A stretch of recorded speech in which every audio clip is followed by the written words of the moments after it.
Please welcome Dr. Denise DeBusk, a horticulture professor, plant doctor, and founder of Rescue My Plant. She has more than 20 years of experience helping gardeners solve plant problems through practical science-based education. Dr. Denise DeBusk. Do I hold the microphone or? Yeah, one right here. Oh, okay. Let's see. It looks like. Oh, good. Hi, everyone. I want to tell you a little bit about myself. So I am an educator by trade. I have all sorts of background that I'll share a little about. But I say I'm an educator because when I was in third grade, I was tutoring second graders. So I am always trying to educate people on things. And my careers have always led me through different aspects of education. I also love science. I was pre-med, pre-vet, and I even have my doctorate in plant medicine. Not a PhD, it's like plant health. So I love to diagnose plants or diagnose problems in general, and that's kind of where my passion has lied. Through that, I was a pest management consultant with the Navy. I was an extension agent. I was even a 7th grade science teacher. But right now, I am a horticulture professor. I teach 8 different topics over at Valencia College. So a lot of different topics on entomology, integrated pest management, so all related to plants. When it comes to, where'd it go? There we go.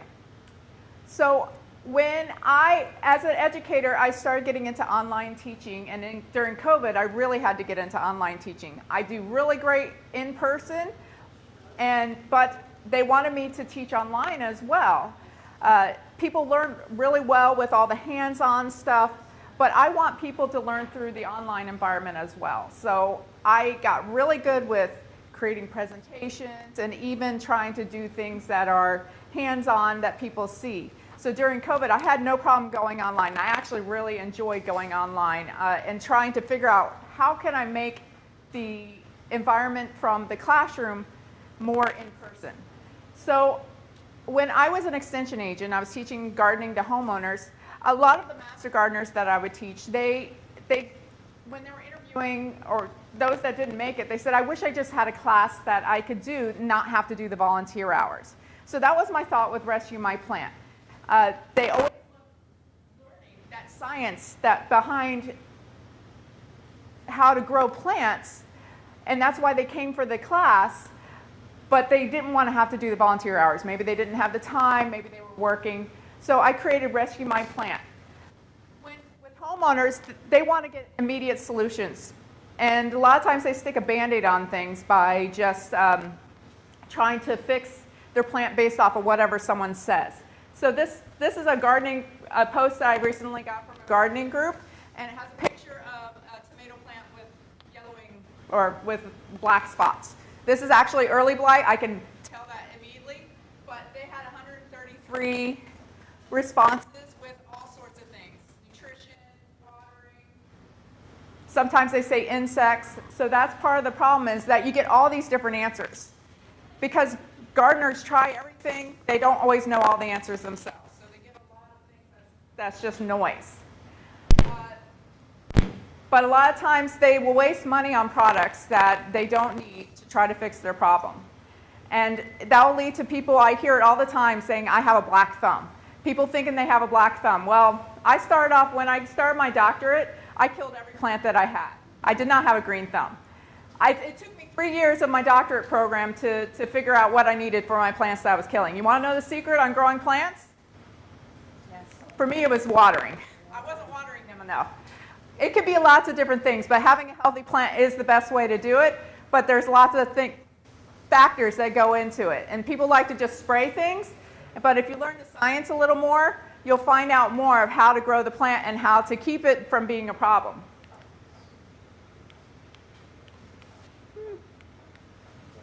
I wish I had something here.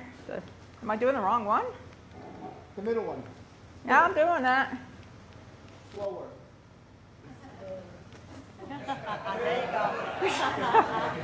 Okay. This is just showing that a lot of people go to different sources and they may not find the answer right away. If you go to a big class, Yeah, you get to find out a lot about the details, but they don't have time for all the big classes. So with Rescue My Plant, I want to give them free solutions, instant value, and be based on science. So some of the things I did, I started this probably in like 22, 23, and I tried doing classes. I did some memberships. I tried to do a membership. I tried to do one-on-one consultations. The problem was that people didn't want to pay money for it. A lot of hobby gardeners don't want to pay money for the solutions. I also threw everything against the wall. I did all the social medias. I did emails. I did blogs. And I didn't make any money. But I did gain 20,000 Facebook followers and 10,000 YouTube subscribers. So my page that just had my stuff from Valencia, mainly PowerPoints, voiced over, was gaining traction. I did have some videos in person, but not that many. I didn't do that many at that time. So I found out that gardeners, they want an easy way to get to it. A lot of times they do the groups, get all that noise, but then they go to YouTube because they don't know which one of the 133 to pick from. So they want to see how to do something. If you say, oh, inject your plant to get rid of squash vine borers, how do you inject the plant, you know? I actually used an insulin needle once because that's all I had. They also are price sensitive. They don't want to pay for things, but they'll pay for stuff. If they pay for stuff that will save them time and energy, they will pay for that. And they also do want to know the why. They will stay and learn why is that actually happening, so they don't do it again. So my goal is to build a large following on YouTube to give them free solutions. I have a hard time with selling, so give them free solutions. I love educating, but I don't have a garden anymore. We sold our house. All I have is a rental property, and I have no sun in my backyard, so I can't do my own garden. I used to have a huge garden, did all my education from my garden. So now I need to go elsewhere to film. So I want to be able to create this passive income with YouTube, solve their problems, give them high-value problem solving, what's wrong with their plant, give them strategies. I love using systems and strategies because watering is one of my issues, so giving them a watering system. If I know one I do know of several that do really well with vegetable gardening, be able to promote that. So it meets their need and it also gives me some passive income.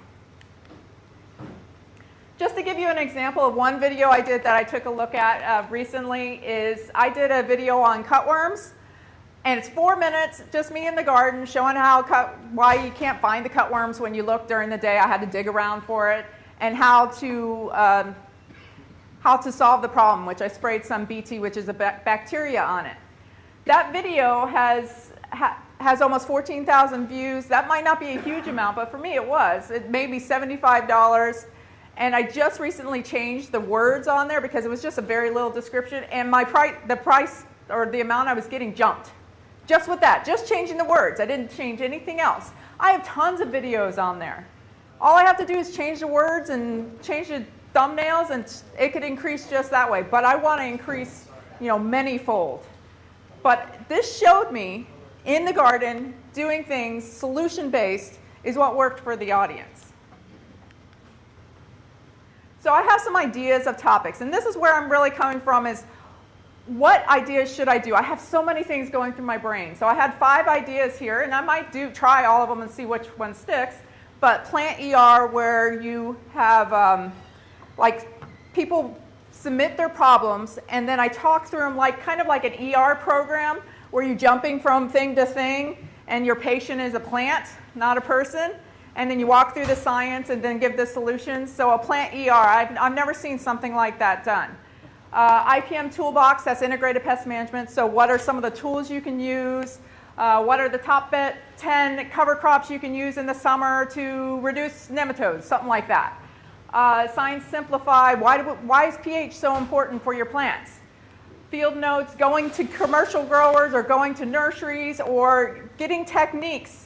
Last week we had Tony here, and he has a big aquaponics field, aquaponics facility, but he uses biocontrol. How does he use biocontrol, and how could you use biocontrol in your garden?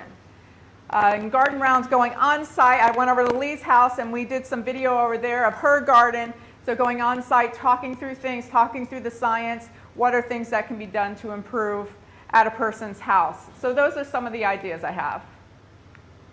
So the revenue flywheel, this just kind of summarizes what would be done to try to make me money, which mainly it'd be through YouTube, but also utilizing tools like affiliate marketing, sponsorships, products. I do sell a bucket that I call DeBusk, which is a self-watering bucket, but maybe not that. I could also do in-person things. So I'm looking for ideas of what can I do. A lot of people have great ideas for gardening, but my issue is my time. I'm still a full-time professor. So I don't have unlimited time to be able to do this. So I need the biggest bang for my buck. So that leaves me with my ask. So I'm looking for partnerships, possibly. What can I do? What should be my topics that I focus on that will give me the biggest bang for my buck? So now I leave it to you all. The doctor is in. Oh, and this QR code goes to my Rescue My Plant YouTube page. So if anyone's interested in following me or adding to that subscriber, could give me input on when new things come out and if it's good. Wow, Denise, thank you so much. This is enlightening. Well, you're speaking my language because I can talk to plants so much better than I can talk to people. So I love it. I love the ER doctor, the plant ER, which is great. So your ask is basically strategic collaborations. So I'm a farmer. Dr. Tia Jolie is a farmer. You could come to or you come to my farm and you could shoot some videos. Audience building, so you want to build your audience on social media, and your main platform is YouTube? YouTube, but I'm also planning on maybe using TikTok. I do have big Facebook, so kind of cross-pollination. And I also found that Pinterest worked really well when it came to this. Oh, nice. Yeah, when I started my Pinterest page, it just shot up. All right, so you have those two, and then those are the two asks. These are the asks that she has, okay? So how can she make her audience grow, and how can she collaborate with some of you all out there? If you have a question or a comment or you want a suggestion, raise your hand, and we will get to you. First of all, I'd like to, you came yesterday. Was it yesterday? No, Monday. Monday. You came to one of my garden classes at the Florida Blue. And that could be a collaboration, correct? Mm-hmm. Yeah. I mean, because I know that I had Pineapple Peace Garden, Katie there talking about moringa. You could talk about, hey, I'm a plant doctor. This is what I do. Yeah. Oh, yes. So a question for you. I think 3 of our high schools have horticulture programs. Are you involved with them at all? I don't think I'm directly involved, but maybe Valencia is at some, well, it's probably Lake County, right? It's Lake County schools. Yeah, so probably not. Well, I know we're more involved with the Orange County Okay. because I'm part of the Plant Science and Agricultural Technology program at Valencia College. Okay. But it doesn't mean I can't be. Okay, so I'm connected with them. There's also the Extension Service, which is a voluntary thing. So, I mean, that's something besides. You want to grow this passive income, correct? Right, Because right. you are making money from YouTube. Right, I Yeah. am making, All right. yeah, I'm only making about, I don't know, $35 a month. But when I was an extension agent, there were so many people that wanted me to just come to their house and diagnose things, and I didn't have a time as an extension agent. I was an extension agent in Gainesville. So let's differentiate between what you're talking about. You want to do this online. Mm-hmm. You don't want to go to people's houses and do it. No, not necessarily. If I was going to do that, it would just be for filming. Okay. All right. Perfect. Well, so I want to share something. We're not farmers, obviously. My husband is a gardener. He loves making a mess out in the ground. And he recently, per my request, he built 2 giant garden boxes. And I had Denise coming over, filming the before. And this is one of a good case study that she's going to do for during and hopefully after. But I know this season, it's already too late to germinate anything, but it would be a great place to start if you have some project in the garden that local, obviously. It has to be somewhere that she's not going to drive an hour or half an hour, right? She's very generous with her time, coming out and diagnose the problems and give suggestions, and I'm looking forward to that. I got a question for you. What about like a question and answer online, like on YouTube? You do it, whatever, every Monday garden or garden Thursday. And you can make they will ask you questions about, hey, my tomato plants are doing this. You can answer them right online. You can then post it. Would that be something you might be interested in? Because this is something that you want to stay in one place, correct? Yeah, although it was suggested to do it on TikTok, possibly, that it might get better traction on TikTok than YouTube. I don't know. So, but staying on YouTube, there is a lot of different options on YouTube. Right, and you did get 20,000 hits on, did you say 20,000 hits on one of your videos? Oh, I got, on one of my Facebook videos, I had 1.4 million hits. Wow. But it was a short. That was It impressive. was a magic trick to see if your watermelon is ripe. Oh. It's fun. Please share it with us. Okay, so the magic trick is you take a piece of straw from a broom, and then you put it on the side of your watermelon, and if it goes straight, then it's ripe. And I did try it on one that I had found a watermelon in my garden that was completely unripe. It had gotten attacked by nematodes, and I did it on there, and it only went just a little bit. Wait a minute. It actually moves. So you could even do it in the field. Yeah, it moves. It literally moves. Yeah. What does the watermelon have, some sort of electrical pull? We haven't figured that part out. I learned this trick from Robert Bowden over at Lou Gardens. Yeah? Yeah, so he does it at, like at Disney and stuff. So yeah, I learned that, and I was like, decided to try it and put it on video. Everyone said, oh, she's blowing it, and then they were talking about the watermelon it had no seeds. That particular one was so seedless, it had no seeds, and they're like, it's GMOs. I'm like, watermelons aren't even GMOs. Yeah. So then I'm like trying to educate them on how watermelon breeding actually works. All right, so I have watermelons growing on my farm. So I put a straw, and if it goes... So you have it, here's the watermelon. Yeah. If you have it this way, it will go like that. And that means it's ripe. It's ripe. But there's also other signs, tells, Yeah. the end starts browning and all that kind of stuff. But if you put it on unripe one, it shouldn't be moving all the way. Oh, nice. Nice. So based on that success story, couldn't you just model after that to do more shorts on the Facebook just to get that type of success again? Oh, yeah. Yeah, and I plan on doing lots. My shorts were really, really popular. Even on YouTube, all my shorts were really popular. But And when you say shorts, how short? I had them usually less than a minute, Right. sometimes less than 30 seconds. John? Yeah, a lot of times, people have more than one kind of plant in their house. They have more than one kind of problem. Would it be possible for you to send some of your students out to maybe go to these people's homes and video their issues, bring them back to you, and then you give them the solution online? That way you don't have to go anywhere, and you could get like a really cool ambulance, and have them drive up with the lights on and everything, and I don't know if my students would go for it, but maybe they would. If you got a cool enough ambulance, they might like to drive it. So I have had But, them even contacting me through Valencia, saying, "Hey, do you come to people's houses?" I've had someone all the way over in I don't know where she was, Melbourne or something, want me to come to her house. Right. Well, I'm just thinking if you don't have time to go to people's houses, you could send somebody else to go get the information, and then you could analyze it and send them the solution via email or however you want to do it. Yeah, maybe a student that's close by where they live. Right, and that could be something you charge a good amount for, charge by the plant. I do like the lab coat, the stethoscope. I was going to do that for my photo shoot, and I decided not to. I started looking for my stethoscope the morning of, and Yeah. But collaboration. So what is your ideal collaborator? Who is your ideal collaborator? so when I'm thinking about collaborations, I'm thinking about maybe people. Let's say, I'll give an example. Lucas Nursery wants to get out to more people and collaborate with Lucas Nursery, do some filming there, and be able to promote Lucas Nursery while also giving value of something that they may have. Like they have a really great soil product that they have that's good for gardening. So it would have some information that I would educate about proper soil media when it comes to potting, but also talk about Lucas Nursery, and that would bring more people to Lucas Nursery. Let's do something farmers do. Let's dig a little deeper on this, okay? How about if you do something on their soil at your own house and you tag Lucas Nurseries?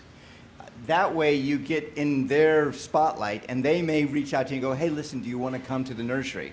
So the tags, I don't know how you all do the hashtags and the tags. The more people you involve, the more chance you have of them saying, hey, thank you, or liking you, or loving you, or doing all that stuff. Yeah, I was figuring I was going to have to do that to start with. So, like, I have some gardens I'll have available at Valencia College, and I use this Garden in Minutes irrigation system for vegetable gardening, which does square foot gardening. I love square foot gardening, but so doing videos on that, and then they even have like an affiliate link, and having affiliate links and stuff for that is one of my ideas.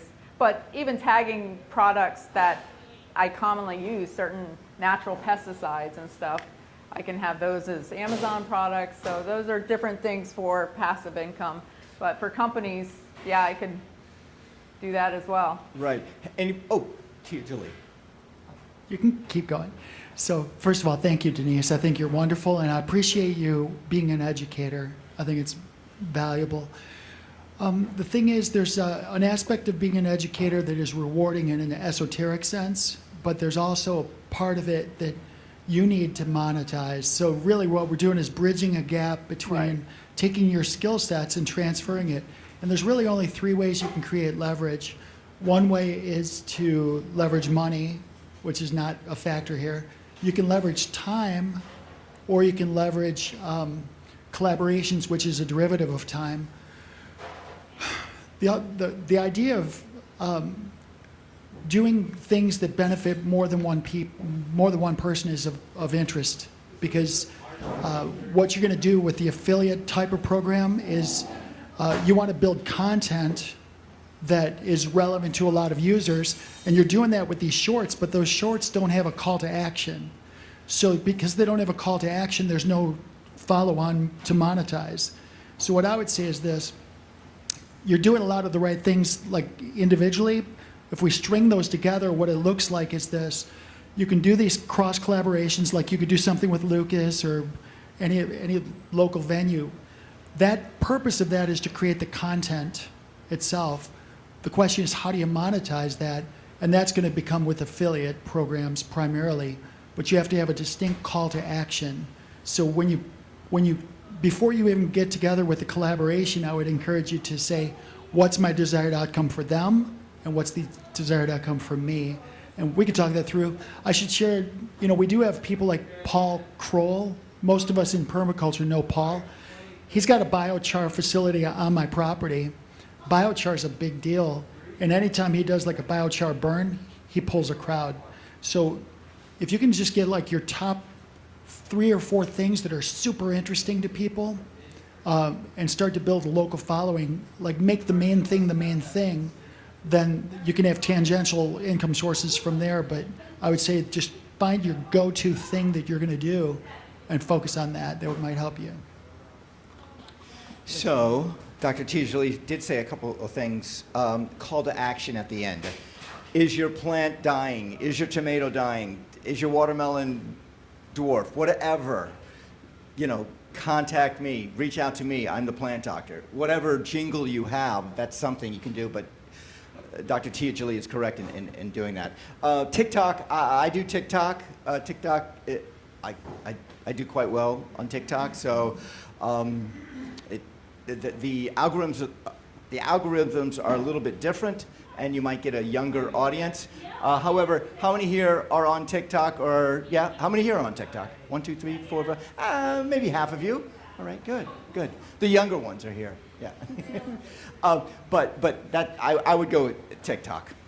There is a way to promote on one social media and then go to all of them at the same time. The other thing is Lake Permaculture. You would be a great speaker for them. I'm a member of Lake Permaculture.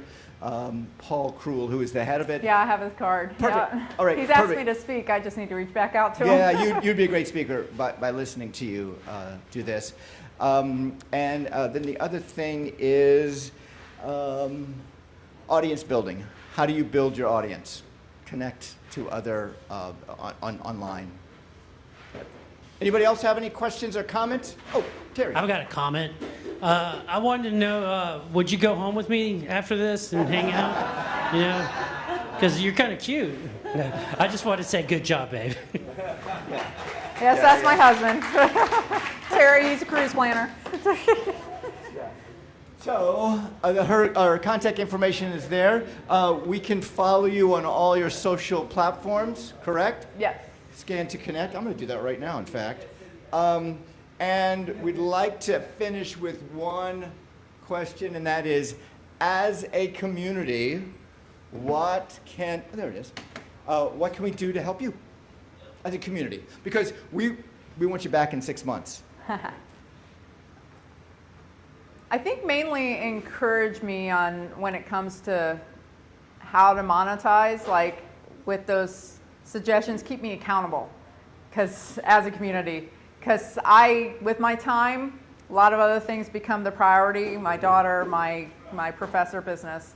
So encouraging me to, when I come back in 6 months, have greater progress. Now, you and your husband travel a lot, correct? Yeah? He travels more than I do Well, because I'm working. When you travel, if you see a bad plant or a dead plant, you could doctor that plant there. So that would be something like the international plant doctor.